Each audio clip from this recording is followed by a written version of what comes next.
15ই আগস্টে অবভিয়াসলি যারা যুদ্ধ করেছে তাদের আশা আকাঙ্ক্ষা অনেক, দেশ কি হবে, ভবিষ্যৎ কি হবে, সেই হিসাবে একজন ইয়াং অফিসার হিসাবে তো আমার মনের মধ্যে এরকম ছিল।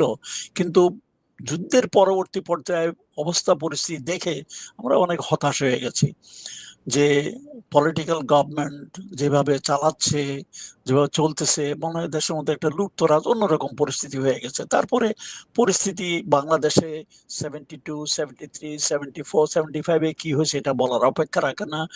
ম্যানমেড দুর্ভিক্ষতে কি পরিস্থিতি হয়েছে আমরাও সেটা জানি, দেখেছি। এই পরিস্থিতিতে কিছু একটা করা যায় কিনা এই নিয়ে আমরা ইয়াং অফিসাররা নিজেদের মধ্যে আলাপ আলোচনা করতাম। হয়তো সিনিয়রদের মধ্যে আলাপ হইতো, কিন্তু কেউ এটা শেয়ার করতাম না। আফটার অল এগুলা মানে গোপনে বলা হতো, গোপনে গোপনে আলোচনা করা হতো।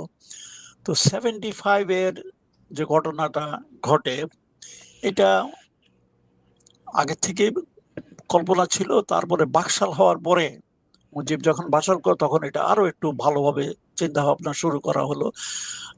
আর আমি বলি, আমি কিন্তু মূল পরিকল্পনার সাথে খুব একটা জড়িত ছিলাম না। নিজেদের মধ্যে আলাপ আলোচনা করতাম। আর তখন আমার চাকরিও নাই, বাইরে, মানে অবস্থা, তারপর আর্থিক অবস্থা খুবই খারাপ ছিল। যে কিছু একটা রোজগার করার জন্য ধান্দা টান্দার মধ্যে ব্যস্ত ছিলাম। তবে ক্যান্টনমেন্টে যেতাম, বন্ধু বান্ধবের সাথে আলাপ হতাম। মোস্টলি আমার ইউনিট ছিল টু ফিল্ড, তখন টু ফিল্ডের সিও ছিল রশিদ, যে 15ই আগস্টে ছিল, সেই রশিদের সাথে আলাপ সালাপ করতাম, আমার জনের সাথে আলাপ করতাম। আর ইউনিটে যেতাম কোনো অর্ডার টর্ডার নিয়ে, যদি কিছু একটা কন্ট্রাক্ট ব্যবসা করতে, এটাই ছিল।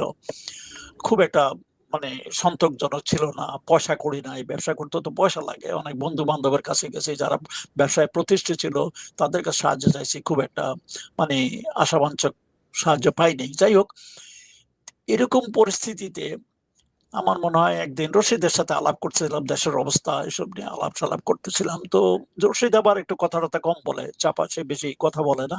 তো বলার সময় বললো যে, তুমি কি ঢাকার বাইরে কোথাও যাওয়ার প্ল্যান আছে? আমি যে, না, ঢাকাতে আছি। তো সপ্তাহখানেক আগে 15ই আগস্টে তখন বললো যে, ঠিক আছে, ঢাকায় থেকো।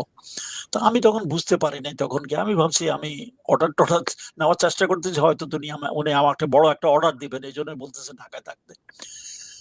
তারপরে আমি ভুলে গেছি, আমি নিজের কাজে টাজে ব্যস্ত। 15 তারিখে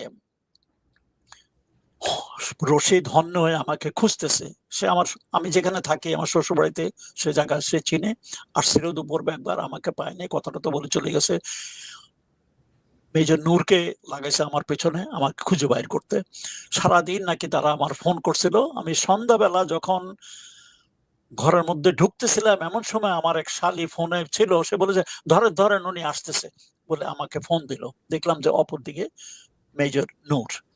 তো মেজর নূর সাথে শাহরিয়ার আছে। স্যার, শাহরিয়ার, আমি আপনার সাথে একটু দেখা করতে আসতে চাই, আপনি কি আছেন? হ্যাঁ আছে, আসো। ওরা চিনে আমাকে, জানে আমার কোথায় থাকি তাও জানে।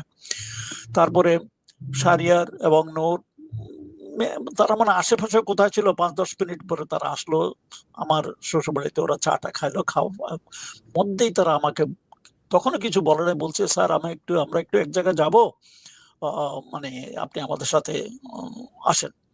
তো আমি বলি, ঠিক আছে, আমি এটা তো সিরিয়াসলি কিছু নেই। তো যেহেতু আমি এখন যাব, আমার শ্বশুরবাড়ির লোকজন ওদেরকে বুঝানোর জন্য বলছে যে, অ্যাকচুয়ালি ডালিম অসুস্থ, হাসপাতালে আছে, তাদেরকে আমরা দেখতে চাইতেছি। তো আমি বলছি, ঠিক আছে। মাঝখানে নূর আমার কানে কানে আমাকে বললো, স্যার, আপনার কাছে কি ইউনিফর্ম আছে? আমি বললাম যে, আছে একটা, কোথায় আছে ওদের খুঁজে বের করতে হবে। ওই ইউনিফর্ম সাথে আমার বউ শুনতে পাইছে, কেন আমাকে ইউনিফর্মের কথা বলছে, এই নিয়ে হুলস্থুল কাণ্ড কারখানা। তখন ওদের সন্দেহ হলো আমরা অন্য কোনো কিছু, কোনো একটা মিশনে যাচ্ছি, আমাদেরকে যেতে দেবে না, এই বিপদের মধ্যে আমাকে ফেলতে দেবে না আমারে।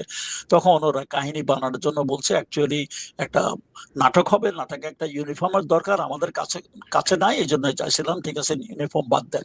এটা মানে কাহিনী এমন ভাবে জোড়াতালি দেওয়া হলো যে এটা বিশ্বাসযোগ্য ছিল না। তারপরে বললো যে, স্যার, আপনি যদি না যেতে চান, ঠিক আছে, আমরা চলে যাই। জানো, আমি যাব।